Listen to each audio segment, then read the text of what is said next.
আপনাদের নাম বলছি, আপনারা নিচে লাইন দিয়ে দেন। আপনাদেরকে ফুলের কারামুক্ত নেতৃবৃন্দদেরকে এক দেবেন। সাধারণ সম্পাদক উপজেলা বিএনপি ফুলের তোয়া দেবেন নুরুল ইসলাম, সভাপতি 2 নম্বর জেলা। আপনার সমাজ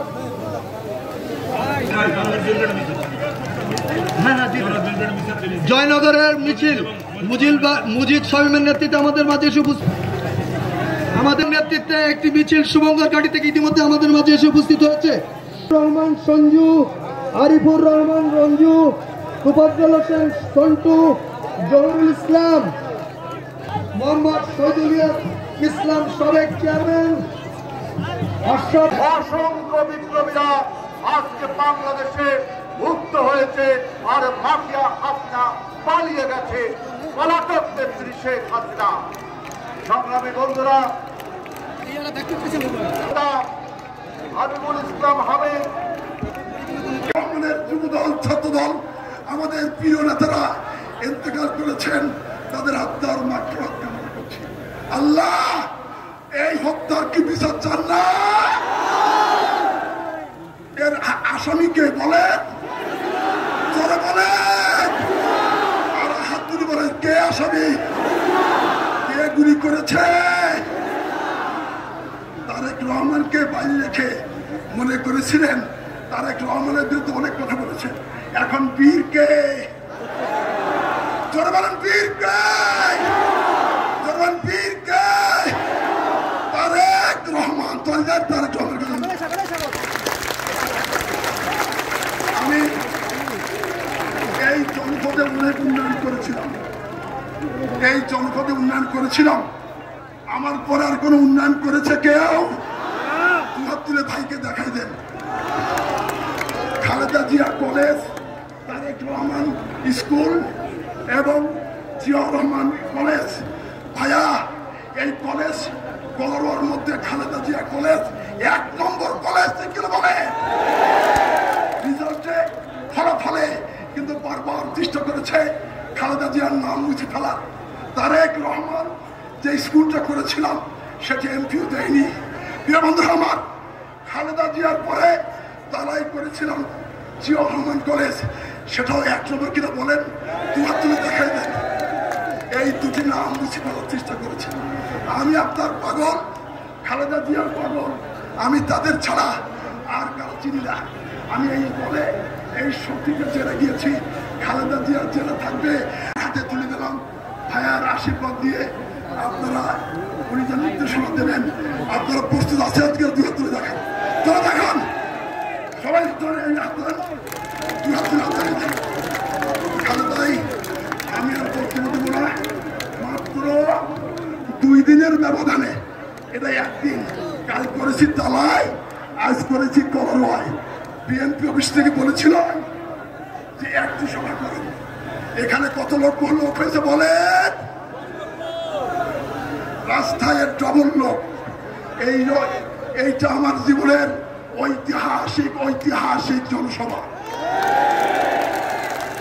তাই এই আমার প্রিয় নেতার হাতে দেশ জাতি অপেক্ষা করছে। উনি যে নির্দেশনা দেবেন সেই নির্দেশনা আমি সাক্ষাৎ পালন করব, এই এলাকার মানুষের কাজ করব। তাই আজকে আর বক্তব্য দেব না। কার বক্তব্য শুনবেন? আমাদের প্রিয় নেতা তারেক রহমানের কথা শুনবেন, তাই তো?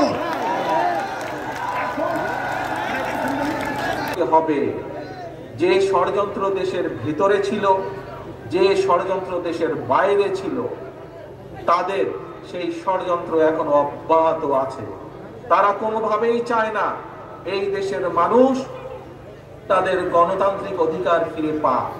কারণ একটু আগেই আপনাদের বলেছি আমি, দেশের মানুষ যদি গণতান্ত্রিক অধিকার ফিরে পায় তাহলে এই দেশের মানুষ রাজনৈতিকভাবে শক্তিশালী হতে পারবে।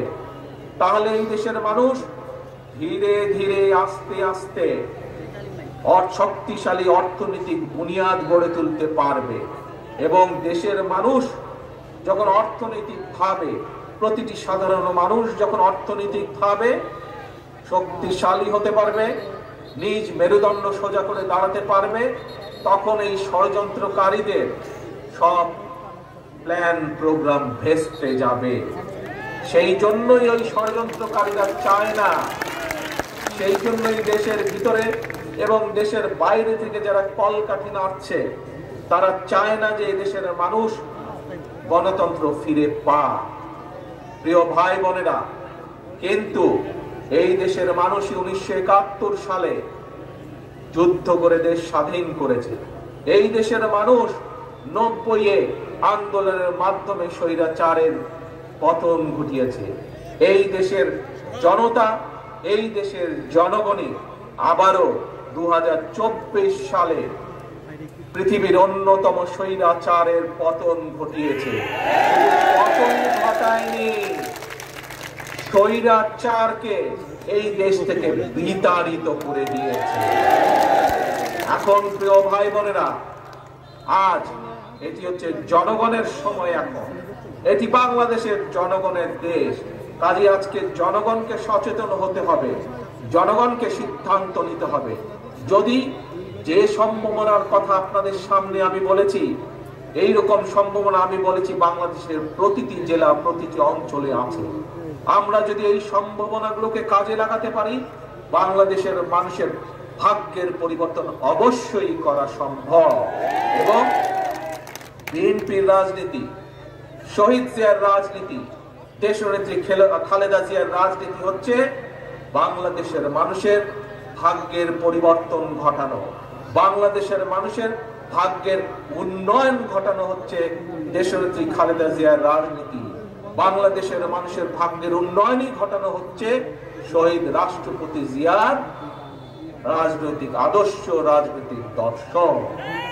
এই লক্ষ মানুষের সমাবেশে আমরা দৃঢ়ভাবে শপথ গ্রহণ করি, আমরা আজ এই লক্ষ মানুষের সমাবেশে দৃঢ়ভাবে শপথ গ্রহণ করি, সকল ষড়যন্ত্রের বিষ ধাত ভেঙে দিয়ে যে কোনো মূল্যে আমরা বাংলাদেশ জাতীয়তাবাদী দল জনগণকে সাথে নিয়ে এই দেশের মানুষের হারিয়ে যাওয়া গণতন্ত্রকে পুনরুদ্ধার করব। যতক্ষণ পর্যন্ত সেই গণতন্ত্র পুনরুদ্ধার না হবে, আমাদের আন্দোলন অব্যাহত থাকবে, অব্যাহত থাকবে, অব্যাহত থাকবে ইনশাআল্লাহ। এই হোক আজকে আমাদের প্রত্যাশা, এই হোক আজকে আমাদের প্রতিজ্ঞা, বাংলাদেশের মানুষের গণতন্ত্র পুনরুদ্ধার এবং একই সাথে বাংলাদেশের মানুষের ভাগ্যের উন্নয়ন ঘটানো। এটি হবে আমাদের প্রতিজ্ঞা, এটি হবে আমাদের রাজনীতি, এটি হবে আজকের জনসভার আমাদের সফল।